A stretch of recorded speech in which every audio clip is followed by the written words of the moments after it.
Hello नमस्कार, मैं आनंद आचार्य। किसान आंदोलन और उनके द्वारा उत्पन्न भड़की हिंसा, जो दिल्ली हिंसा है, इस पर क्या प्रतिक्रिया हो सकती है? ये सवाल जनरली आ सकते हैं, इंटरव्यू के सवाल हो सकते हैं। अगर ये सवाल आप लोग से पूछा जाएगा तो आप लोग के पास कुछ ऑप्शन है बताने का। तो जैसे मेरे दृष्टिकोण से अगर देखा जाए तो मैं इसे अगर मुझसे कहा जाए तो मैं इस आंदोलन को या कल की घटना जो घटी 26 जनवरी की जो घटना घटी, इसके 3 पक्ष पर हम जाना चाहेंगे। खासकर ये मेरा पूरा सोच है प्रशासकीय नज़रिया को लेकर के। सबसे पहली सोच ये है कि 26 तारीख को अनुमति मिलनी चाहिए थी या नहीं मिलनी चाहिए थी।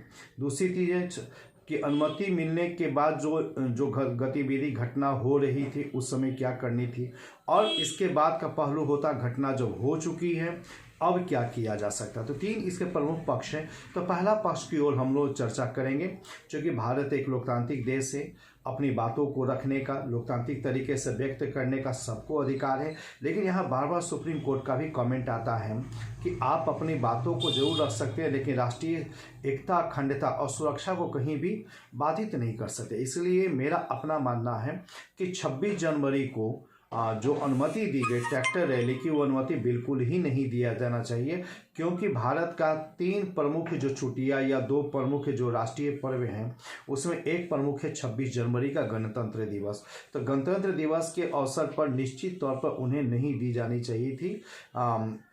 उन्हें अगर देनी ही होती तो निश्चित तौर पर आप 27 को दे सकते थे, 28 को दे सकते, यानी 26 जनवरी को बिल्कुल नहीं। क्योंकि ऐसे परिस्थिति न केवल भारत का मीडिया बल्कि अंतर्राष्ट्रीय मीडिया भी काफ़ी ध्यान रखता है। इसलिए हमें लगता है कि सरकार को या दिल्ली पुलिस प्रशासन को यहाँ पर इस बात को ध्यान में रखा जाना चाहिए था कि 26 तारीख को न दे करके 27 तारीख को दे सकते थे।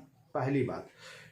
दूसरी महत्वपूर्ण चीज़ है कि जब हमने अनुमति दे दिया, जब रूट निर्धारित हो गया, तो और हमें इस बात को भी पता है कि एक विशेष दिन कहीं ना कहीं विशेष परिस्थितियां भी हो सकते हैं, कोई अवांछित तत्व इसी में आकर के कुछ अवांछित गतिविधि कर सकती है, जैसा कि हमने बाबरी मस्जिद मामला में भी हमने देखा था। तो हो सकता है ऐसे परिस्थितियों में हमारे पास कुछ ऑप्शंस थे।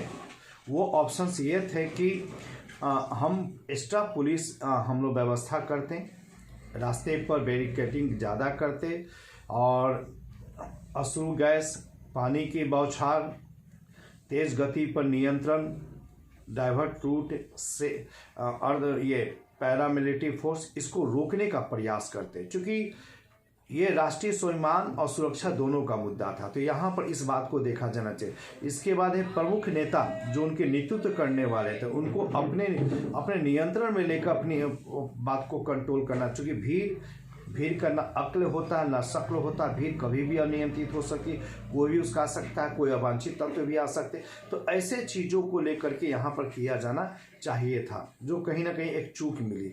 अब जिस तरह लाल किला की ओर पहुँचे और समान पुलिस प्रशासन था, तो उससे एक ही महसूस हुआ कि तैयारियाँ बिल्कुल मुकम्मल नहीं थी। उस समय की तैयारियाँ बेहतर नहीं थी, क्योंकि कुछ ही पुलिस वर्ष थे और उससे ज़्यादा संख्या में उपद्रवी, जिसको हम लोग किसान के आंदोलन के आने उपद्रवी कह सकते हैं, उनकी संख्या थी। दूसरा पहलू। तीसरा महत्वपूर्ण पहलू यह है उसके बाद क्या किया जाना चाहिए। निश्चित तौर पर सरकार तेजी से उस मुद्दे पर जांच करने चाहिए। जिनका वीडियो फुटेज में चेहरे दिख रहे, नाम आ रहे हैं, उनसे पूछ कर बातचीत कर करके दूध का दूध पानी का पानी किया जाना चाहिए, क्योंकि यह लोकतंत्र ही नहीं एक राष्ट्र का मुद्दा है। तो एक प्रशासनिक दृष्टिकोण से त्वरित कार्रवाई होनी चाहिए। जैसे एक तो बहुत अच्छी बातें हैं कि उससे लाल किला छुड़ा ली गई है, लेकिन अब है त्वरित कार्रवाई होनी चाहिए, और वैसे लोगों के खिलाफ FIR है, फास्ट ट्रैक कोर्ट के माध्यम से कार्रवाई होनी चाहिए। तो ये जो 3 एंगल जो था, तीनों एंगल के दृष्टिकोण से हम अपनी बातों को यहाँ कह सकते हैं।